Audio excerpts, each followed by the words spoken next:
Giving all praises to Yahweh Ba'Shem Yahweh Shai Ba'Hashem HaRachakodash. Say double honors to our apostles and elders here at Great Millstone. Peace and blessings to the Lord's hopeful elect. I'm going to let this video play. It's a story, a very common story for men out here who've called themselves trying to get a woman, trying to get a wife and try to do things the right way. And they all, most of them, when you hear them speak, the story he's about to tell is very common, and it truly is indeed very common. And the title of this video is dedicated to all you men that think you can find love in modern women. And I like the title. I might just title it myself. So for the men that's in this truth, here we are in the land of our captivity. Esau, Edom's the devil. We catch hell on every side. The food is defiled. The land is defiled. And you might be thinking, well, at the very least, all right, as a man, I desire a woman, so I can at least go out and find me a good woman, a virtuous woman, a loyal woman. Well, just like this brother's going to explain to you what's the situation out here, it's the unfortunate reality for all of us. All right, guys, story time. To my guys that have been here for a while, you've most likely heard this story before. But for those of you that have just shown up, you get to hear it. So, 2 wives ago, my daughter's mother,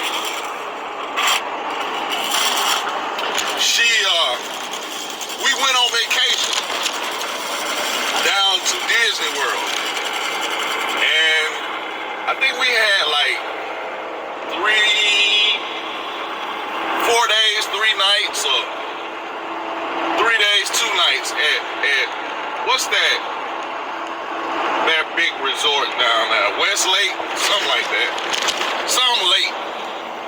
So now mind you, my ex-wife and I were beefing before we went down there, arguing and shit. But I guess she set that shit aside because we took my little daughter and my stepdaughter. So I think my daughter at this particular time maybe was 1, 2 years old. So when we got there, they had the big ass jacuzzi. So we get in the jacuzzi, we drinking the mixed drink that I make up. She having her a good old time. We intimate. She loves me. Fast forward, we get back to Georgia. We stayed in Williamsburg South on Point South Parkway down there in Jonesboro. Now, we came back, she woke up, we came back Friday night, or early Saturday morning. She woke up Saturday morning, put on her sundress, and was like, I gotta go take care of some business. I'm like, okay, I ain't think anything of it. No, she said she had to go to work. That's what it was. So I didn't think anything of it. I thought she went to work. At this particular time, she worked at Kroger Distribution Center up there on Boulder Crest. Now, fast forward maybe another year, I get a call from a guy. He says, may I speak to Mr. Wilson? I'm like, yeah, this me. He was like, my name is such and such. I just like to let you know that I've been sleeping with your wife.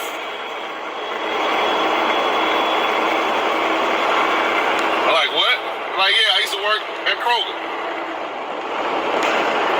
I'm like, oh yeah? He like, yeah, she wouldn't leave me alone. He stayed up on Boulder Crest. I'm gonna tell you how long ago this was. This was not on Boulder Crest. He stayed on Bankhead. This was when Bankhead was called Bankhead, not what it is today, Hollowell. And he stayed in a rooming house on Bankhead. So at this moment, said, man, I can't get her to leave me alone. She pops up at my house. One day I had my girl here with me and she threw a brick through the window. I'm like, oh yeah? By this time, my wife was calling me. I'm like, oh yeah, I'm on the phone with your boy right now. He telling me y'all been fucking since you've been working up here. Oh no, baby, he's just lying. Then I clicked back over and I'm like, hey man, she said you lied. He was like, hey, remember when y'all went down to vacation to Disney World and the next morning she woke up and left? She had on that orange sundress and them goddamn orange tennis shoes. And I know the tennis shoes she had on some orange Sauconys because I bought the motherfuckers from her for her. So then I clicked back over. I was like, hey, I gave her that evidence. She was like, oh baby, I'm sorry. I kicked her ass when she got off work. And went to jail for that shit. I fucked her up. But guys, I say all this to say, I have a few points I like to make. One, don't put your hands on women. Just leave. Two, guys, it does not matter. Oh, and one more thing. He said he wasn't the only one on the job she was fucking. He was like, it was plenty of dudes on the job she was fucking. And then, also, guys, your wife could tell you she loves you 1,000 times. She could make the sweetest love to you. She could tell you, I'll never leave you. I'm in love with you. None of that matters. Women are like the wind, guys. They go back and forth. Women, I did this in a video like 4 years ago. Guys, the 30 days of the month, you're dealing with 30 different personalities because of their hormones. And because of their nature, period. Guys, you want to base your life off of that? You invest men are the ones that genuinely love. Women only love you under conditions. Men actually love women. But you want to base your life on this? It doesn't matter if I had just went on vacation. I had just been romantic. We sitting in a big ass jacuzzi with big ass soap suds. We fucked. And I think she was coming off a period or she was on a period or something. That means she went and gave that motherfucker some period pussy. Huh? All of that. On vacation with the kids. You think any of that mattered? Soon as we got back, that bitch couldn't even wait. Soon as she got up, she went over there and went and got some dick.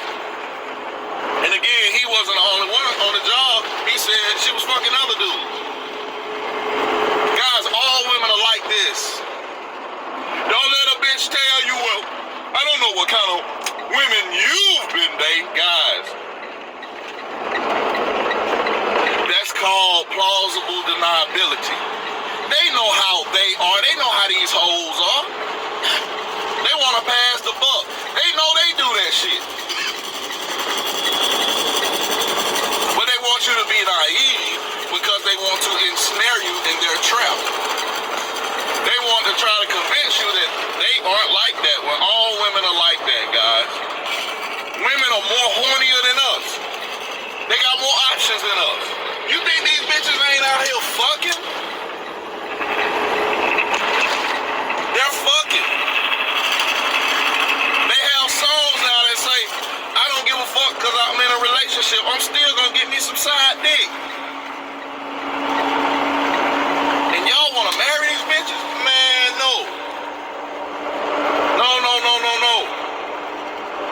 And for any of you motherfuckers that wanna argue me down, go back and look at those divorce rate stats. Go back and we know they're doing that. They're fucking. Because just a few days ago, I gave you a video with the evidence that shows that up to 32% of men that take DNA tests find out they aren't the father. But the total is somewhere around 40, 50. Hell, it could even be 60%. Of the men that didn't take the paternity test she my daughter. Most of them motherfuckers will want to go pew their brains out if they only knew. So we know this, guys. So remember this. Stop trying to marry a bitch, all right? Peace out.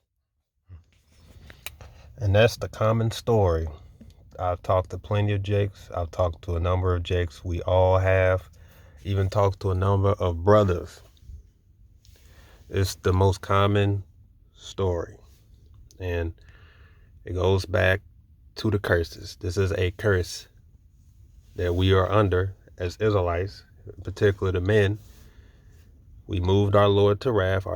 We moved him to wrath. When he put us in captivity, he made us, we had to suffer. And he knows, because he created us, he knows that, as the scripture says, that the desire of a man's eyes is a woman.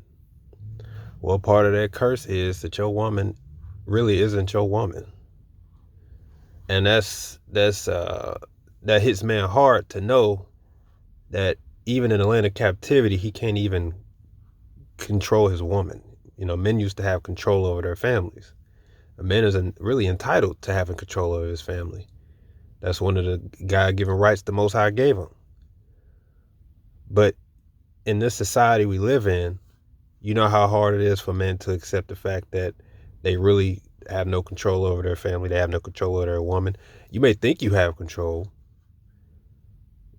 but you're going to find out eventually you really don't. Because in the society, all she has, if she wants to throw your household upside down, she could do it very easily because she could run the Esau Edom, the so-called white man. It's a curse. As Amos chapter 7 verse 17 says, it's a curse in the land of our captivity. Therefore, thus said the Lord Yahweh, thy wife shall be an harlot in the city. And thy sons and thy daughters shall fall by the sword, and thy land shall be divided by line. And thou shalt die in a polluted land, and Israel shall surely go into captivity forth of this land. So one of the curses is thy wife shall be a harlot in the city. The book of Jeremiah chapter 3.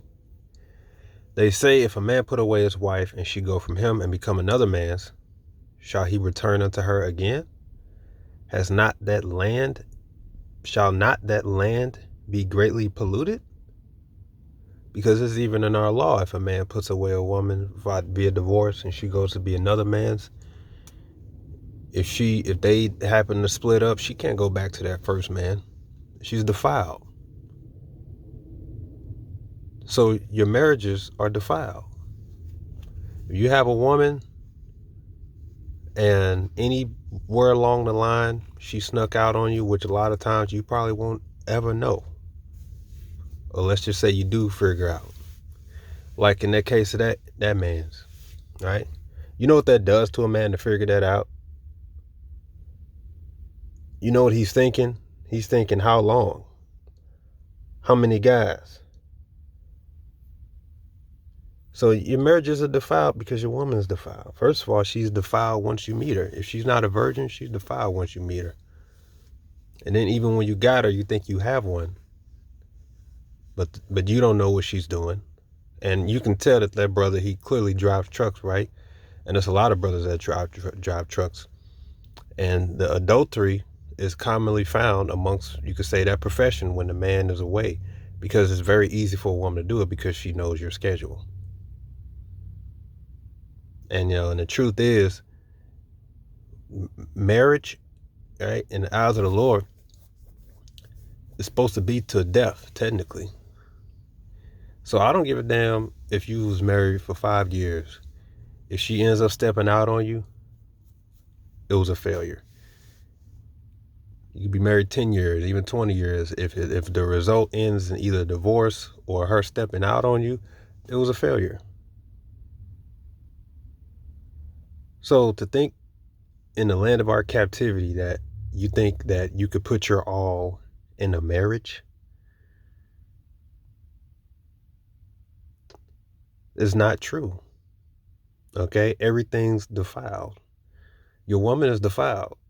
Right? If she's not a virgin when you met her, she's defiled. And if at any point y'all together, if she steps out, your marriage is defiled. And that is a common story for men. This is the reality. Right? It says, shall not that land be greatly polluted, but thou hast played the harlot with many lovers, yet return again to me, saith the Lord. And that's another thing, the Lord is giving us a taste of our own medicine. That feeling to know that, like, you sacrifice all that time only to hear that news, that piece of information. That's how the Lord felt when we did that to him. It's even in our curses. One of the curses is that your woman really won't be yours. Because if she's yours, that means you have her all to yourself. In this society we live in, what's the phrase they came up with? She's not yours, it's just your turn. I don't give a damn if y'all was together for a year. If it ends up in that situation like him, you just basically just wasted each other's time. You just borrowed each other's time just for that moment. So that's not a, say commitment. So, given that news, given that information, like, you know what that does to men? That drive just leaves to just say, well, damn, what can we enjoy here? And really, we're not supposed to really enjoy too much of anything here. If we actually had cooperating wives, we take over. Like Black Wall Street, Esau would have to keep committing that happening, because at the very least, if we had cooperating wives in the land of our captivity, loyal wives, holy women, it ain't gonna be holy, but at the very least cooperating and loyal, Jake, we will continuously take over.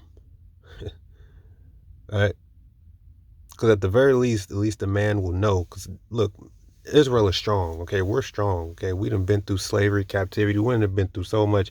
We deal with this devil every day on the plantation.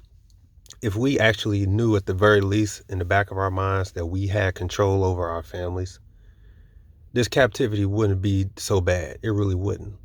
And the Lord knows that. That's why he's making sure we don't get too comfortable here, because then you wouldn't want anything to look forward to. You'd be like, hey, man, what's the big deal? This isn't so bad, right? Can't be that bad. Hey, at least we have our wives. At least our wives are loyal and submit to us. Man, we'll constantly keep taking over. Esau Edom will have to execute more measures to try to oppress us. But he has our woman. That's what you have to accept. Satan has your woman, man. You don't have her. Satan got her. He took her from us. As the curses say in Deuteronomy 28:30, thou shalt betroth a wife, and another man shall lie with her. That's part of the curses. Now, that happened in slavery. Literally, that happened in slavery. But it's happening again today. All right? It says, and another man shall lie with her. Thou shalt build an house, and thou shalt not dwell therein. Again, that happened in slavery. And you could essentially say it's happening right now. You got stories like that. Even if you read the comments, right? Most of the comments is men saying the same thing. I was a truck driver. See, that's the thing. Especially if you're over the road, and there's a lot of brothers that do that.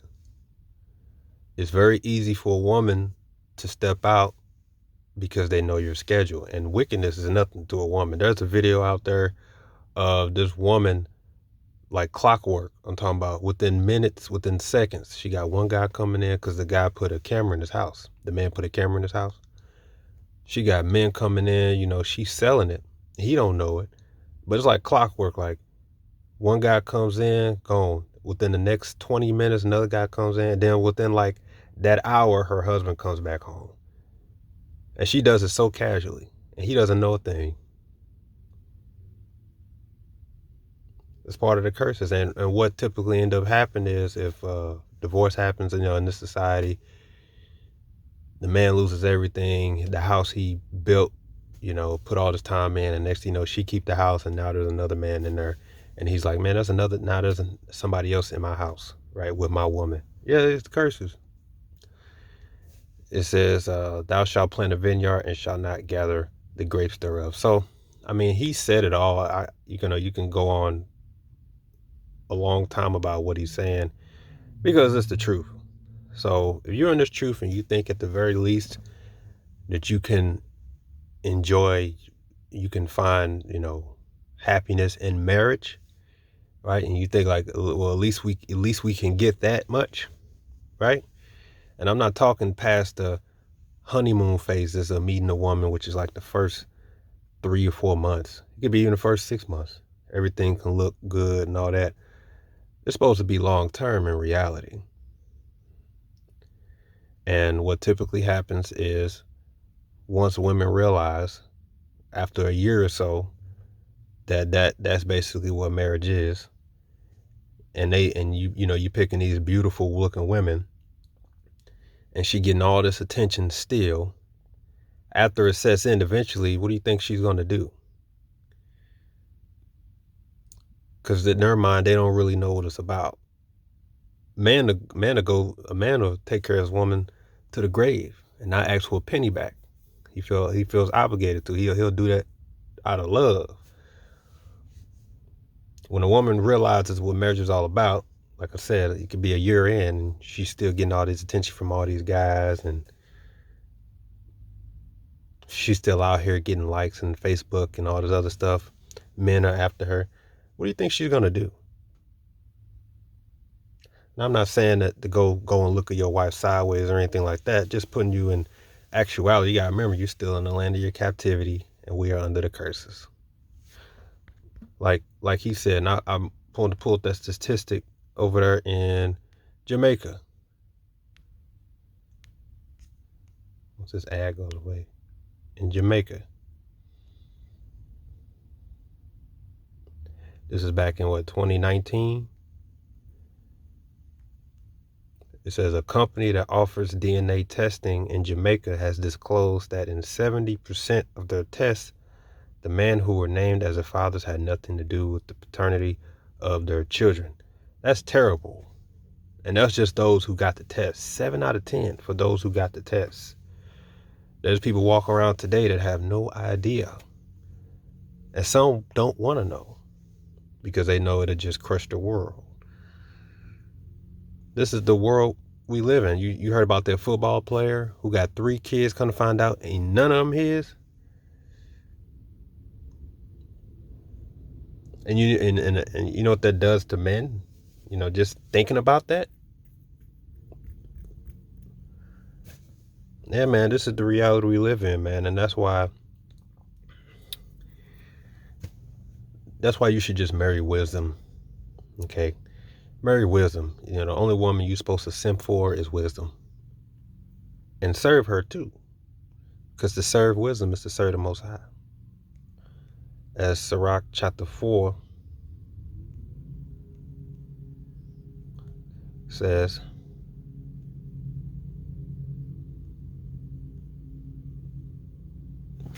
okay.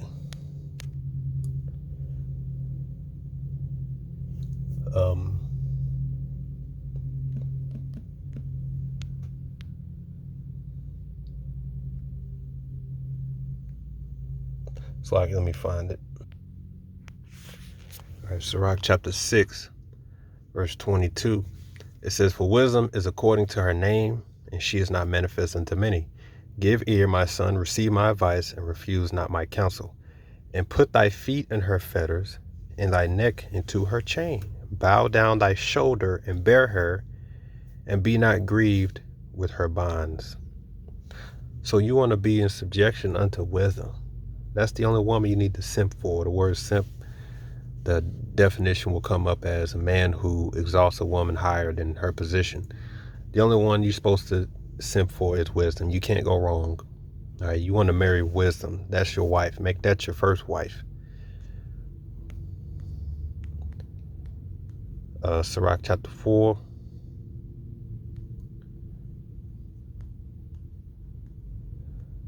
Verse 11. Wisdom exalteth her children, and layeth hold of them that seek her. He that loveth her loveth life, and they that seek her early shall be filled with joy. He that holdeth her fast shall inherit glory, and whatsoever she entereth the Lord will bless. They that serve her shall minister to the Holy One, and them that love her the Lord doeth love. So To serve wisdom is to serve Yahweh B'Shem Yahushai. We're in this captivity, and you like, well, damn, if we can't even have a wife, what the heck do we have? Well, the Lord gave, well, you can marry wisdom, but as it says, wisdom is not manifest unto many. But that's the one you need to make your wife. Wisdom will never do you wrong. You can only do her wrong. She can't do you wrong. That's the one woman that will never leave you or forsake you as long as you obey her laws, which her laws are the laws of Yahweh B'Shem Yahushai. So just marry wisdom, okay? Serve wisdom. And the idea of thinking you can rely on marriage in this society currently, in this life we live in, and you think you can change these women and turn them into holy women, right? I say forget about it. Because according to the prophecies, the circumstances are going to change where the women are going to end up coming to you anyway through fear. And at that point, through the spirit, then you could pick the women you have. But it's going to be because of a time of trouble, right? So it ain't like you can just, okay, now I can finally enjoy marriage. No, man, it means Yahweh B'Shem Yahushua about to come. But now you have women willing to obey your command, your word, right? But forget about trying to turn one into a holy one, just and you know, thinking she should clearly see the sacrifices I've made. There's no way she'll do that. Look, man, all right, we are not in the kingdom of heaven, and the only woman you need to marry, right, because she'll never do you wrong, is wisdom. All right, shalom.